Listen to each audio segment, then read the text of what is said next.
Destroy all podcasts. We are Destroy All Microbots.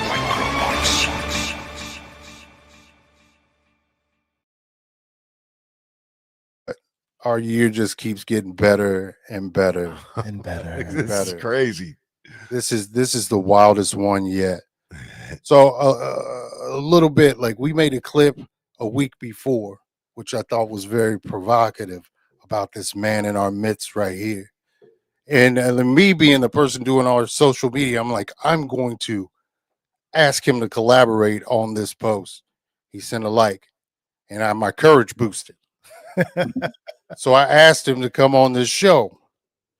We have with us a general of the Boot Camp Clik, half of Heltah Skeltah, Duck Down Records representative, the New Yorkian Dr. Kevorkian, Rockness Monsta. Make some noise, America.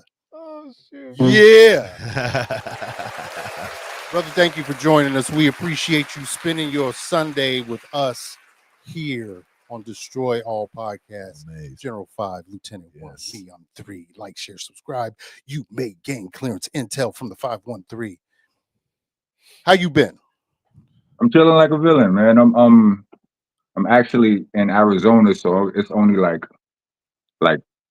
2:15 out here, whatever. Okay. So Okay. you know, I'm a little bit behind the East, behind y'all probably. Where y'all at again? Cincinnati, Ohio. Yeah. Oh yeah. I'm a little bit behind, but we here though. Yeah, we are. Man, this is Well, incredible. I'm honored, sir. Thank you for joining us, man. That's my pleasure, man. It's my pleasure.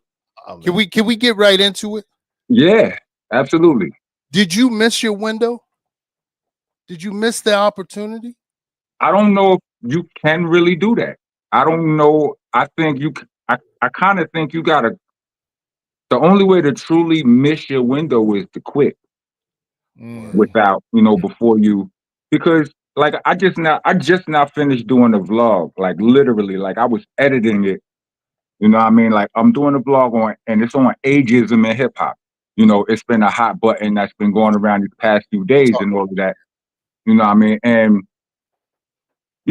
I feel like a lot of things we believed to be true just a couple of years ago, we don't believe those things to be true anymore. Like somebody showed us different. You know what I mean? This is true in hip hop the same way it's true in science. You know what I'm saying? But like as far as hip hop, like, there was a time when they thought hip hop wasn't viable. That was proven wrong. It was a time when they thought that, it was a passing fad. That was proven wrong. It was a time when they thought that, you was only going to get 2-3 albums in this bitch. So, enjoy your time while you're here. That was proven wrong. All of these things were proven wrong. You know what I mean? Hip hop is young. It's still only 51. Well, that's the age we all accept, or whatever. But, as a nation, as a culture, it ain't, you understand what I'm saying? It's an embryo as a culture, as a nation. Still a baby. So we won't, people thought our whole window was over until Sean Price did what Sean Price did. Word. You understand what I'm saying? Like, niggas like, I never seen nobody do that. Maybe because a lot of niggas believed they couldn't. I never cared because I never forgot how to rap good. So it's like whenever I can get all of these ducks in a row, then beautiful things are gonna happen. And here's the thing: I don't want to be a superstar no more. It's not what I want to be. Like superstar. Like I don't want to be a superstar. I don't need that. I'm 51. You know what I'm saying? Like I have respect. I got enough respect to where I could walk anywhere in the world and people either don't say nothing to me or they say nice things to me. I'm fine with that. You understand what I'm saying? There's no in between. I don't look like somebody you could just walk up on and say not nice things to. So, I'm able to move about the world freely and collect flowers wherever they're presented to me. That's fine. When it comes down to my creation at this point, I just want to be paid respectably for it. You understand what I'm saying? Yeah. And that's it. And I want to create freely. I want to create music that I like. You know what I'm saying? Music that I think is dope. So that's where, so I guess if you frame it that way, if you're talking about my window to blow up, then yeah, I missed that because I don't really, or to be a superstar, I don't want that anymore. I've missed that part. That phase in my life where that meant so much to me has passed. Okay. You understand what I'm saying? Yeah. Yeah. Yeah. Hey, how do you feel about there's this wave of they're starting to call it adult contemporary hip hop. Call it what you want, as long as the shit dope. I'm with it. Word. Yeah. Yeah, like I think, like, do you believe that it's carving its own lane and Well, we get genres in hip hop. yeah, Like, when that's we a get the genre. genres. I mean, because I think we need that. I mean, Yeah. I think we do. I think we need genres in hip hop. I mean, we have it in other forms of music. Like, we could celebrate our differences while celebrating our similarities. You know what I mean? A lot of people may look at certain forms of hip hop and they say that's, a lot of the OGs may say that ain't hip hop. I don't feel that way, but I do agree when they say that ain't nothing like this. You know what I'm saying? So yeah. Right. Now, one of the most creative lines I've heard in hip hop From you. came from you, and it was using violence and violets. I can't exactly remember the name of the song, but the way you flipped violet and violence, you catch silence and ridiculous, absolutely flawless and ridiculous. Do you recall what Mhm. verse I'm talking about? Was it within the past few years or something back in the Heltah Skeltah era? No, it was on one of your I think it was on your latest project.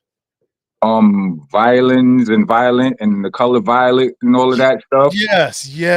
I know. I think it's on the Ron Brown song. Ron Brown's on the hook. Got it moving. Yes, there it is. Because what is that something about? Because I believe in violence. Yeah. And I then you believe just in violence. My favorite color is violet. I should learn how to play a violin. Matter of fact, violate. I get violent upside of your shit with a violet colored violin. Bam. yes, that's it, man. Hey, when I heard that, I was like, let me play that back. I don't think he said what I think he said. I haven't done that in a long time, man. I want to give you props on that. I ain't done that in a long time. Appreciate it. Yeah, I'm gonna fan out on the incredible rap team, man. That was me and my daughter used to take my daughter to school every morning, and we'd be listening to that all the way. You got your daughter listening to the incredible rap? Oh my goodness gracious. Yeah, man, mine too. And my son. Mine Hey, they too. grew up. Grew grew up up in listening to this. you. When I was Yeah. working at Miami University at the record station, the first thing I ever played independently as my own, like when I was the DJ, was Therapy. Mhm. First record I ever played. Nice. Yeah. But beyond that, a bad segue. Can you speak to being on an independent label, the highs, the lows, the struggles? What have you seen being an independent instead of embracing the system? I mean, independent, you mean being on Duck Down or after Duck Down?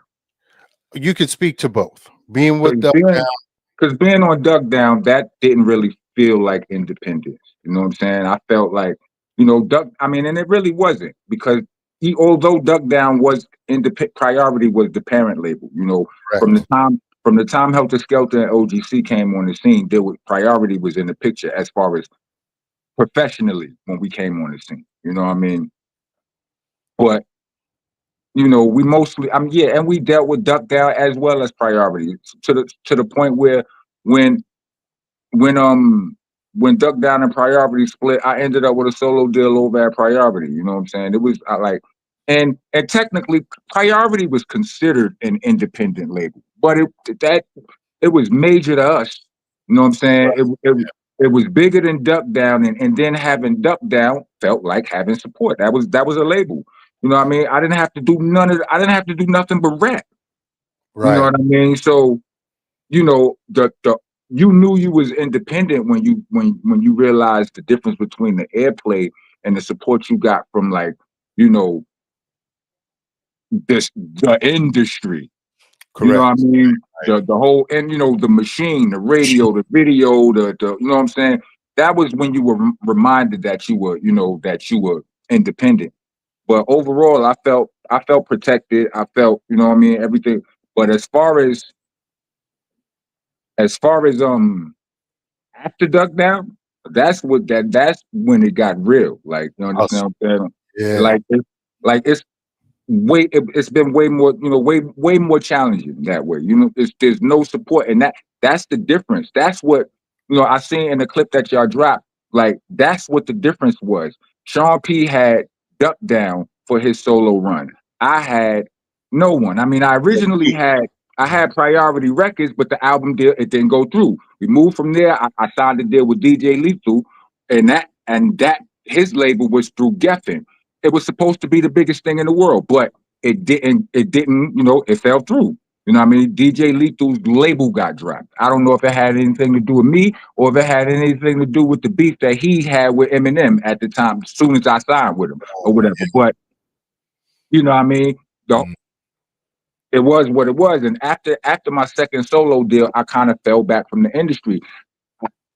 I honestly felt like I needed to do some, what do you call it, some self-reflection. Like, I'm like, is this me? I just now had 2 deals, you know, for more money than I got with the Heltah Skeltah deals, right? You know what I'm saying? Like this, like real situations, and they fell through in under 3 years or something, like, you know, and I'm like, am I doing something wrong? So this is when I fell back and I tried to figure things out for myself. And before you, time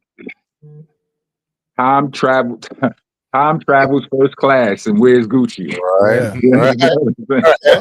Right. No doubt. Time is undefeated. Yeah. You know what I mean? Time travels first class, and where's Gucci? Yes. You understand what I'm saying? So before you know it, you 25 years in. You know what I mean? I did a bunch of mixtapes. You know what I mean? Like the most notable one being Shell Shock. I did Shell Shock with Duck Down. You understand what I'm saying? Having that support system is probably what made that one the most notable one. You know what I mean? Got you. But outside of that, it's literally just been me and a few good men and women been holding, you know what I'm saying? And most of these people are learning off of what I know. I didn't have the infrastructure and all of this, that, and all. You understand what I'm saying? Yes. Yeah, we man. definitely understand what you're saying. That's crazy. We have those conversations amongst ourselves all the time. Being a grassroots thing that don't want to confront or coincide with the machine, it's a hard thing. You're learning on the fly. Sometimes you got to trust people you know you shouldn't trust. Sometimes things fall through, but we keep maintaining. Yeah, destroying all podcasts. Yeah. Talk. Go ahead. I don't want to talk. So I just want to know this. So you got a song with Method Man, right? Mm-hmm. Does he send his verse first, or you send yours?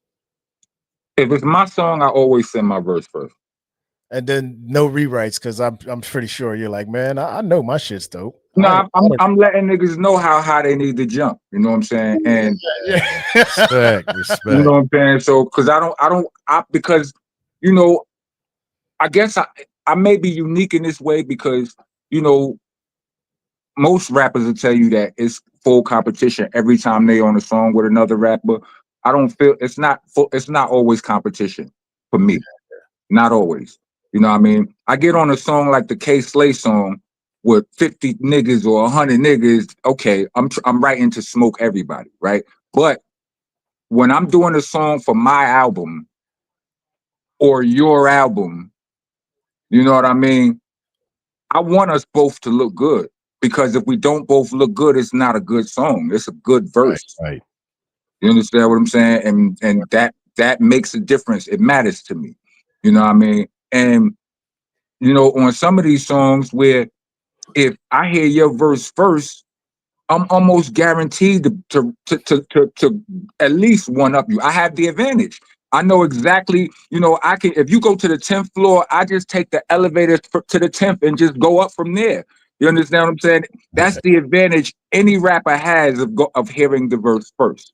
You know what I mean? So it's my intention to give you that advantage because, you know, we've done certain songs and I've smoked dudes on songs, you know, and I don't, you know, like a lot of dudes or whatever. But I don't, you know, but I still want them. I want you to look good too. This my album, nigga. This how you need to jump. Go. And if you see that, great. That's what I wanted you to do. You understand what I'm saying? It's kind of corny to me to have a feature on your song and then smoke your feature. Word.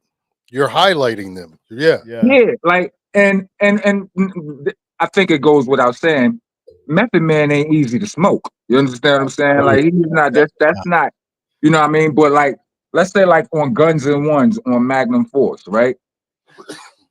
Yes. I heard like we heard Method Man's verse first. Well, I heard Method Man's verse. Method Man and Ruck did their verses. I went home and I because I was busy trying to. I had to construct the whole song. I was trying to figure. I'm like I need to see where their verses go.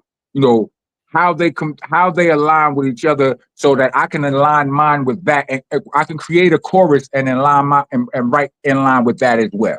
You understand what I'm saying? So with all of that in mind, I needed to sit on their verses. And then so with all of that in mind, my verse was the longest and I had the chorus. So I bodied that whole song. You understand what I'm saying? Like it's just wild business. You know what I'm saying? But you know, we get to work again. I want to offer you the opportunity to go crazy too. You understand what I'm saying? It is what it is. Like I'm gonna have you out here looking crazy with your collar on your shirt all tucked in and whatnot. No, you understand what I'm saying? Heck yeah, man. Oh my God, that's crazy. How do you source beats? Like, what is it like assembling an album now? Are you still going to the same sources? Are you looking for upcomers? Like, how is it going about? I got a team of dudes close to me with just beats. You know, like they about 3 or 4 of them, and they just feed me beats all the time. I almost don't accept beats from other people until I'm in a like if I'm in a I get into a certain mode where it's like we need to, you know, the schedule is crazy. The schedule is crazy. We got to produce a lot of shit in a short amount of time. I start taking more beats from other people, but I take them from anywhere. Outside of my team, though, like, you know, like I got the beat miners, I got dudes like Rockwell, I got dudes like Stu Bangers, I got dudes that just send me beats on a phone call from you, bro. Killers. Yeah, wild dudes I got that just send me. I got too many beats, so it's like that. You know what I mean? I don't rap I don't rap nearly enough to use all these beats, and I be rapping. You know what I'm saying? He never should be rapping. I'll tell you that much. He never should be rapping. Now, so you come from an era of the 90s, right? Where how do you maintain to stay relevant as you are, right? In this game that just keeps ever changing and saying that you're too old to rap. How do you stay relevant? I mean, I don't feel like I'm that relevant. You understand? I don't. I feel like it takes one dude who's a fan who really rock with me, who you know, somebody who's really in the know to bring my name up, and then people, everybody in the room, they yeah, son ain't no punk, or yeah. Then they, you know, but if that one person don't say nothing, my name will get left out of every conversation. You understand what I'm saying? And I'm fine with that because I still rap better than most of the niggas in the conversation. And I'm not and I'm past that point because, like I said, once that one person mentions it, and everybody go, yeah, it is what they know. They just it's in the back of their mind, and I don't care about that. And I'm more interested in being paid respectably for my creations. You know what I'm saying? Yeah, and to create freely, like you mentioned earlier. Yeah. Were there moments in your early career where you felt pressured to not create freely? Like we need these parameters and we need you to do this, or again, that like a shiny suit to put on, kind of thing. Nah, but we felt definitely not a shiny, no shiny. So trying to do activity.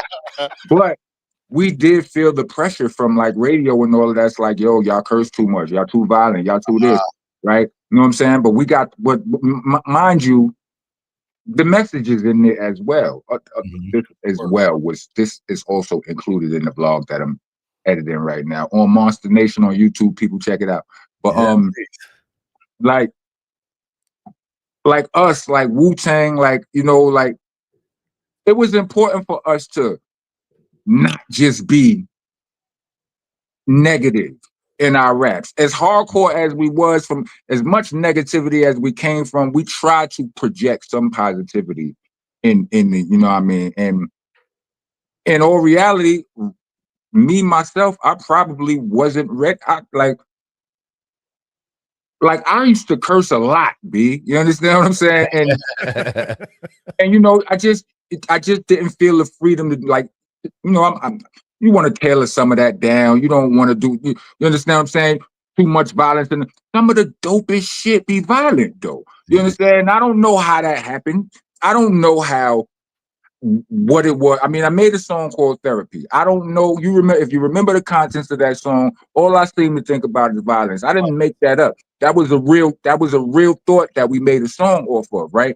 And I don't know what it is about our upbringing or whatever, or what we like, you know, what was promoted to us as, like, we like action flicks, right? Those be the blockbuster violence, yeah, all of that. So it's like, it's so easy to come up with dope lines that are violent.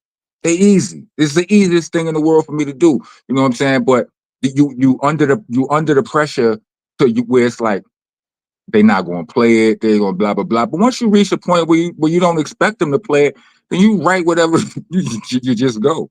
You understand what I'm saying? It's like it takes the handcuffs off. You know what I mean?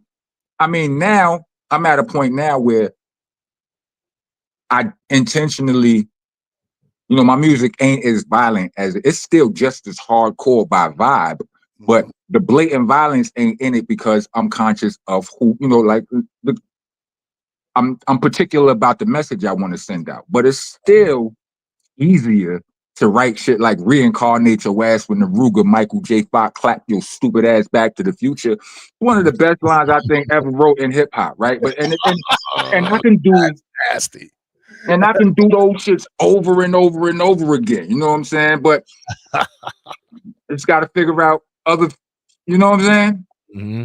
Yeah. I definitely though, as far as like knowing that a lot of my core fans, they expect that grit and even that violence from me. I definitely keep a little bit of violence on the shelves in the store. You know what I'm saying? Like you can't be Burger King and then not sell burgers. Like you could sell the vegan ones and all of that, but you gotta have the burgers there too. So that's how that's my approach to creation. I'll keep a little of that because I still love it too. You know what I'm saying? Yeah. But yeah, to create without the handcuffs is and to be paid for it is the goal. That's the success I'm looking for. How hard is it to get paid what you're worth as an independent, like standing on your own right now? It's difficult right now. That's why niggas doing that's why you got everybody doing everything. You got 100, you know, all your favorite rappers got a podcast. You understand what I'm saying? Like they, you know, niggas podcasting, touring, writing books, all you understand what I'm saying? It's like, you know, you heard the rates you get paid off for streaming. Niggas ain't, we stopped. Yeah, I mean, like everybody knows it, but then everybody want to criticize a rapper for everything he want to do. You know, everybody know it ain't no money in none of this shit, right? So you got to do multiple things, right? So you got the dudes who criticize the rappers for doing podcasts. You got the dudes who want to criticize the rappers for rapping past a certain age. Everybody, just shut up, B. Just let I'll make mine. Just let niggas do what they do. Let niggas hustle how they hustle, B. Like, it's just with this hater culture is whack. It is, and you know, and it's whack. It's so easy to perpetuate or to live out because it's all done online and not in person where you get punched in your face for it. Very true. Mm, Very true. Talk to him. wow. So what is probably, I know you said that was probably one of the hardest lines, but what in your writing process, what is probably the best line you're like, man, ain't nobody fucking with that? I don't know. It's so many of them, bro. Like I really think I do it all the time. Gotta love it. That just happens to be one of my go-tos for quotes.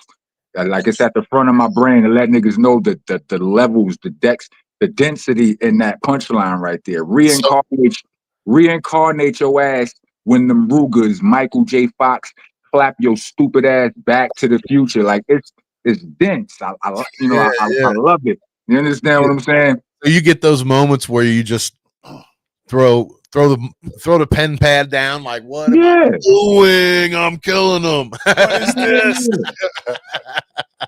I'm bodying the whole stadium. You see, I'm trying to think of another one for you. Which one is it? What I got? You got a lot. A lot. You got a lot. When you got to think like that, there's a lot. Just the body of work is so magical. Like, yeah, there's too many. I want to talk about the business and motivation. Mm-hmm. I want to like, have you thought like back to cassette, CD, vinyl, like going direct to consumer that way? Yeah, that's exactly what I'm thinking. I've been thinking a lot about that. You know what I'm saying? But only thing with that is you have to be built for that. Okay. You know, does that type of hustle align with your personality? Are you the type of person to get out there and do it that way? Do you have somebody that'll do it for you? Do you have what is your, you know, you gotta, I mean, not to say that you're gonna be out selling them out your trunk or whatever, but you know, online or whatever, you still gotta be filling orders. You still gotta, you know what I'm saying? You gotta stay on top of that. You have to, your executive function needs to be up to par. You know what I mean? Or you're gonna need an assistant. We talk about back office stuff all the time. All the time. This is the easy part, talking to people enjoyed across the years. It's the back office stuff that makes you successful. Motivation. You've had a bunch of highs and lows aside from the music. In those lowest moments, what made you get back up? Like after the fall, what made you pick yourself up and continue the journey? Well, the fall, to me, it didn't feel like a fall because it's like, you know, when Duck Down separated from Priority, I went with Priority, right? It wasn't, I didn't plan to, but they hollered, they made a play. I talked to Drew about the play, to Drew High. Drew High was like, go do that. The game is changing. It's scary out there. This should be a smooth transition for you. I was like, okay, I took it as I'm just carrying the flag for the fam. You know what I'm saying? So it ain't no long drop off, right? But when that was at, you know, that didn't go through, the Lethal Dose, Geffen Interscope deal didn't go through, you know, now we in like 2001, 2002. And I was good still. Like I was involved in some side projects that ain't had nothing to do with music, the things that I ain't got no business mentioning, or things that I ain't had business being in. But I didn't feel a drop off. I was still riding on a certain kind of high. You know what I'm saying? It was like, you know, I just not pissed through 2 deals. I'm like, if I want another one, it's right. I know I can get one. I'm still me. But you know, in the meantime, I was enjoying my life. Let's just say that. You know what I'm saying? And so I didn't feel a drop off. Like I still felt lit. It wasn't in that. Well, so that, let's say 2001, 2002. By 2003, Boot Camp drops the other album. What's it called? The Chosen Few, right? And they dropped the Chosen Few. I'm not on it. Right. I'm still doing all my solo strategizing and all of that. Sean P drops his first album. You know what I mean? Did the Chosen Few drop in 03? Was it 03? I know 03, 04 is when like I know Chosen Few came out, Sean P came out, Smith and Wesson came out again. and Buckshot came out with the Ninth Wonder worked on all three of those albums. Yeah. I remember the Ninth Wonder era, like time period when he was 2002. Right, but here's the thing: once the Sean P machine started moving, the Sean Price machine was Sean pricing, right? And it was like I didn't have nothing jumping. Like I said, I was in that space that I was in where there was no real sense of urgency for me. You know what I mean? I'm taking my time to figure out what I need to figure out. You know what I'm saying? I wasn't, so yeah, while all of that was happening, I just was there for my boy. You know what I'm saying? I was on Monkey Bars. You know what I mean? I was on the, like, whatever you need. I mean, I was working on shit too. I'm doing mixtapes, this, that, and the third. Again, all experimentation for me during that period of time. And then, like I said, time flies, and then P passed. And when P passed that was the, like that, I don't want to say that was when I felt like that was the fall, like that, because in that moment it's like ain't no more Heltah Skeltah. We can't get that back. You know what I'm saying? There was never I never had a situation where we were unable to do the thing. Mm-hmm. You understand what I'm saying? There was a lot of shit we didn't want to do. There was a lot of shit we might have pissed off. A lot of shit we might have fuck out of it. But it wasn't never that. Now this has been taken away from me. I cannot do this no more. That was, that was the biggest fall. That was the biggest low point, of the whole thing for me. And it was my daughter. My daughter was only like only a year and change when P passed away. You know what I'm saying? And having it, that's my first child. I never had a child. My only, right? That shit changes you. You know what I'm saying? It's like, you like I wanted to be here for her. Like I wanted to do good for her. You know what I'm saying? It was like that, like that was my itinerary. You know what I'm saying? And it held me over long enough to get my motor back in gear. Man, that's beautiful. Right on. Our children motivate us. Yep. Absolutely. Yep. I know they do. There ain't no way around it. Like, I mean, if they don't, something ain't right with you. That's right. Exactly. Right. Let's say, so if you could get a song and go bar for bar with anybody right now, past or present, who would you pick? One person? I want to see him go on. Well, you can pick 2, 3. Or if you could make the dopest posse cut and you have 4 MCs, who are you picking?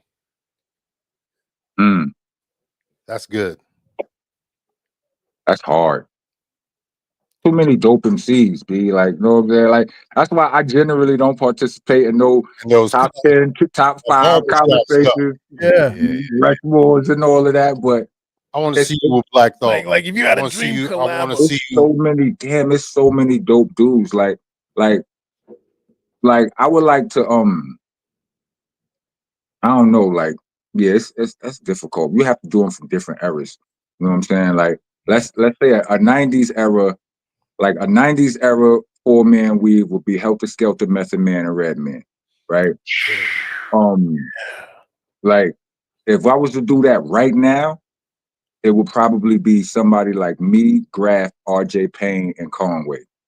Oh, that's a solid lineup, sir. Or something like that. Who's dropping the anchor on that one? I don't know. I don't know. I say it's you. For what? I don't know, God. Conway or you. Let me tell you something. I listen like those like it's certain rappers that I don't even listen to, or like sometimes I skip past their shit just because it's too good. And I don't want to hear, I don't need to hear that shit right now. I don't look, I'm in a creative space where I'm trying to be mellow. I'm trying to create something more introspective. And you gonna hit me with all that bar work? Yeah. Nah, niggas. You about to change my whole gear, direction, and destination for the next 2 weeks. No, I'm scrolling past that shit. Absolutely. And Conway, It's Brad, somebody with a RJ volatile Payne, They they come are from- on that list. Yeah, they Yeah. I mean, 38 Special on that list. I'm not listening to this shit. B, I was just trying to write something nice. You understand what I'm saying? Y'all gonna have me murk. over here. Nah, B, no. Crooked eye, scrolling past this shit, B. Yeah.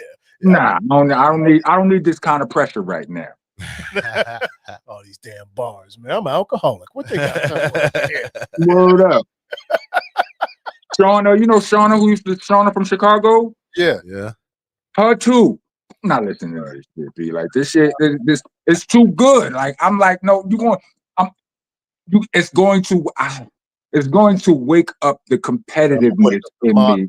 And I don't and I'm generally not a competitive person. I don't care what you're doing. Can I help you do what you're doing? You understand what I'm saying? Like, come on, B. But should that be that good? I'm like, no, wait, do I have a rap that good? Oh, no, I gotta write a rap that good. No. This dude just did a backflip. I can do a backflip. I got I that. can do 2 backflips. Word up. Oh my god. And a twist. Man. Oh, Jesus Christ. So now I heard you talk about the streaming era. Now, what should, if you're a young artist, should you use the streaming era for your advantage to try to get, I guess, more Open a door. open some kind of door for you, because the old door that you guys had is not there anymore. They put concrete over that shit and put concrete shoes on it and threw it down the way. I mean, I don't know, B. Like, you know, that game that this industry that I took all those years trying to figure out changes every 15 minutes. I still ain't got this shit figured out all the way. What I do know is it takes money. If you want to blow up, if you want to be a big star, you know what I mean? You are going to need financial backing. Either you got it or somebody you know got it, or you're gonna have to find somebody with it. You know what I mean? Other than that, you can make money in this. You know, you could just do the grind. You can run through the, you can. It starts at the underground. You go to the underground venues. Do the traditional thing. You know, you rap. Somebody at one of those underground shows that is somebody like a me or somebody will see you there. Will think you're dope. And while you hustling, he'll give you, he'll want to help you out. Once you got a song with somebody like Rockness Monsta and you do decent, then other rappers will rap. Doors Other open. rappers will rap with you now. So boom, they're gonna say to themselves, okay, that's a cosign. And plus they know that you're serious about your business, because Rockness Monsta ain't doing no songs with niggas he don't know for free. So they're gonna see that as you know what I'm saying? They're going to see that as, they're like, okay, this could work for both of us. I got you, little homie. You serious about your business. And boom. And you just start building that way. You know what I'm saying? You use that build off where you learn the game.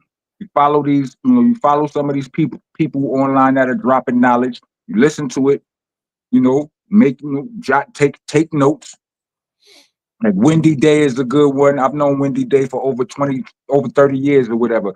She's been in the game doing great things for artists. She's a white woman, so don't be expecting no black hip looking shit. She ain't that. She's an older white lady, but her wealth of the game is ridiculous. You understand? You follow somebody like her, you take some of the jewels and you apply them.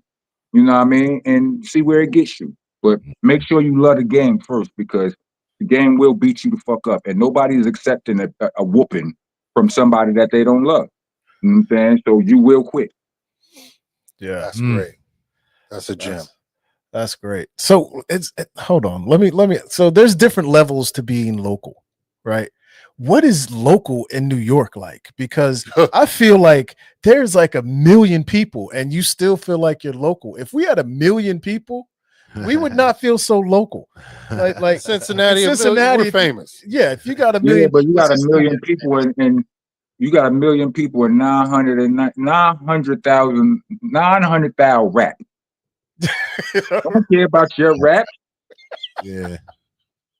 They don't care about your raps. They care about their man's raps and their own raps. They don't care about yours. You know what I'm saying? It's we're in such a period of sensory overload right now. It's like, bro, like the labels, the machines have, like, if the labels would just play fair, they would really, I mean, they still killing the game, but they ain't getting no real, they're killing the game by robbing us more. You understand? Like the more we try to separate ourselves from it, all right, they go and buy Spotify, they go and buy StreamYard, they go and buy all of whatever. So we gonna get you, what's the other one? DistroKid. They go, you know what I'm saying? They go buy 90% of that shit. So now you signed to them anyway, right? So they just figure out a better way to dupe us. But if they just decided to play the game fair, I don't think they understand how great this shit would be.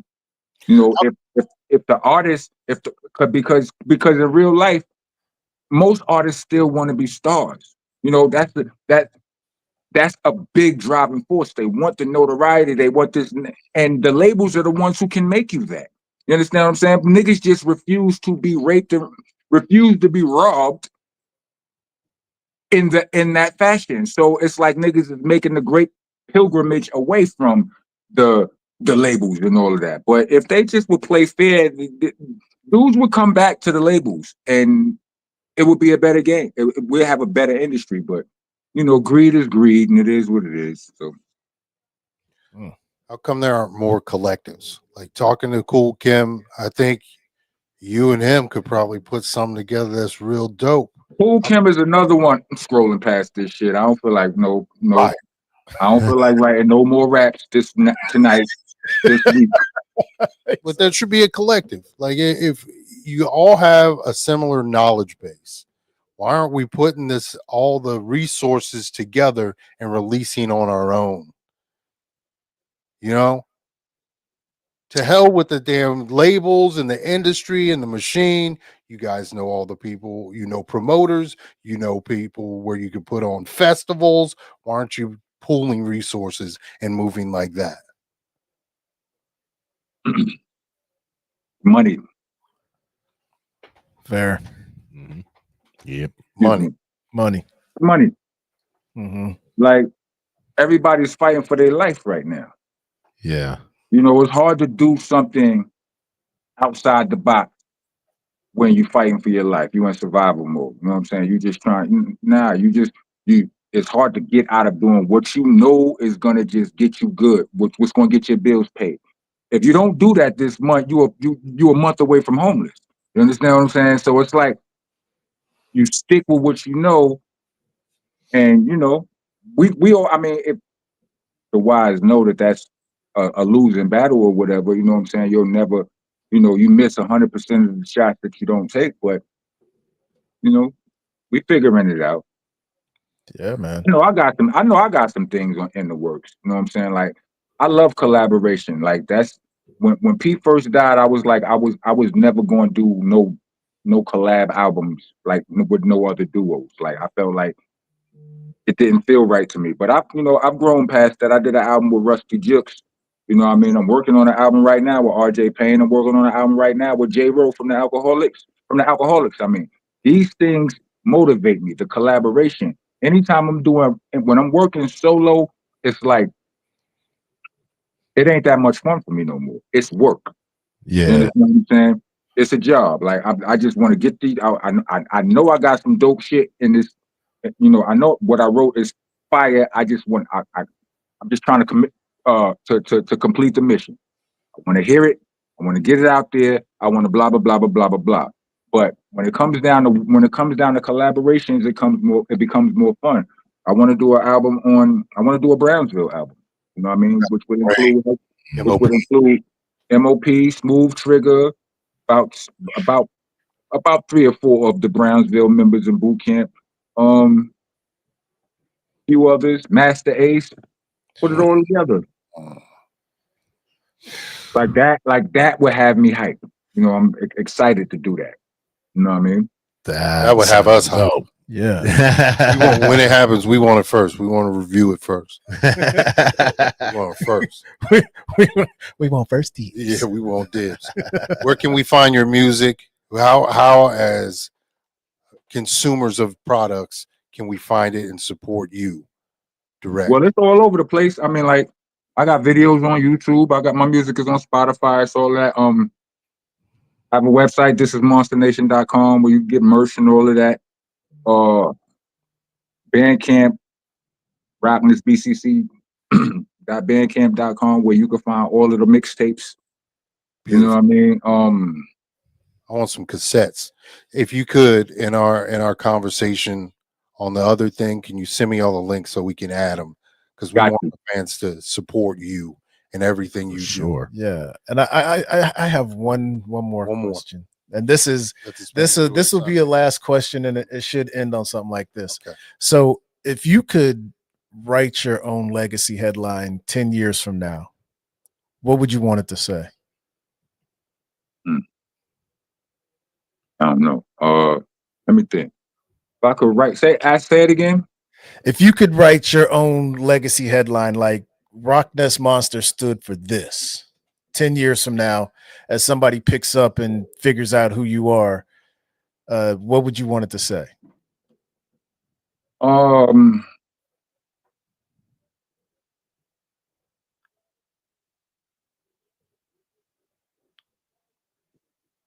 That's deep, Jordan. Yeah, that's deep. Yeah, I would want to say something like, he was his name in every sense of the word. Like, you know, I've been like in boot camp. Our names ain't names; they adjectives. You know, Ruck was short for ruckus. He was a ruckus personality. You know what I mean? Myself, I was Rock because I was the hardest nigga.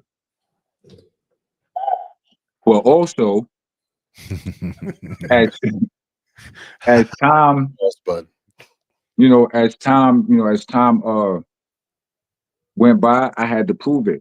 You know what I'm saying? Like, I not only was stoned in my demeanor and my attitude, like, I literally been shot, stabbed, burned, hit by cars twice, jumped. Like, I've been through the whole gauntlet. You understand what I'm saying? And I've never broke a bone, ever. I've never had a nosebleed.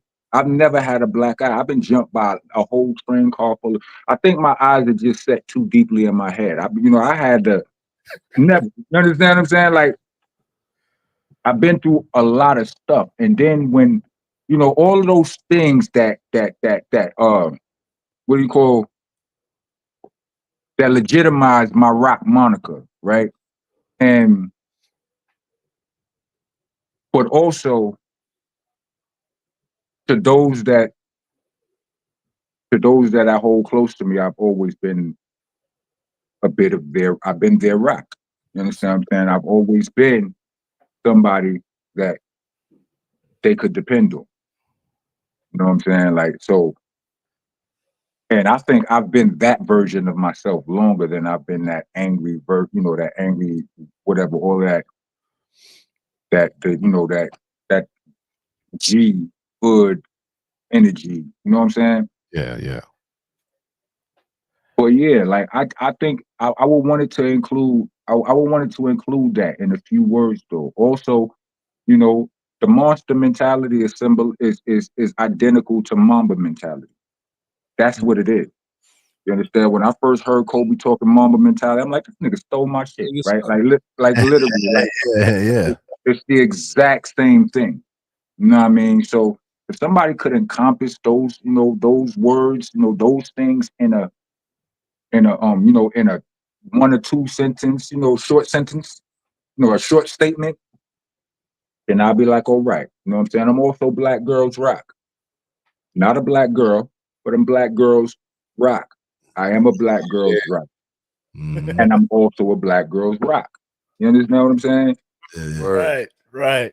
Entendres for you. Entendres. Brother, we appreciate you for joining us here on our show. So much. Destroy All Podcast. I can't even put into words how valuable the information that you just gave us. Why y'all want to destroy all the podcasts? Why y'all can't collaborate? The barriers? We're destroying barriers. between you, like nobody would think in Cincinnati, Ohio, on a Sunday afternoon we'd be talking to you. Yes. So we just broke down another barrier. Okay, so y'all destroying all barriers, not all podcasts. We destroying them too. Just sounds Ain't better. nobody do what we doing up in here. Rockness Monsta. I ain't gonna even play humble on that one. Can't nobody do what we're doing up in here. Oh, and before we get out, I know 2 producers who could probably add to your cachet. You're looking at 2 of them right now, but we'll talk about that later. What Once happened? I again- missed it. What you said? Oh, I got 2 producers who can add to your cachet. Stuff you will use not now, but right now. Oh, all right. Right. That's what it is. And That's good to know. we'll talk off camera for that one. Mhm. Once again, this is Destroy All Podcast, General 5, Yeah. Lieutenant 1. Yeah. Me, I'm 3. We'd like to give a special thanks to the Rockness Monsta for joining us today. Please like, share, subscribe. You may gain clearance. And until next time, we all say, Peace. hang out with us for a second. I need some. Destroy all podcasts. We are Destroy All Microbots.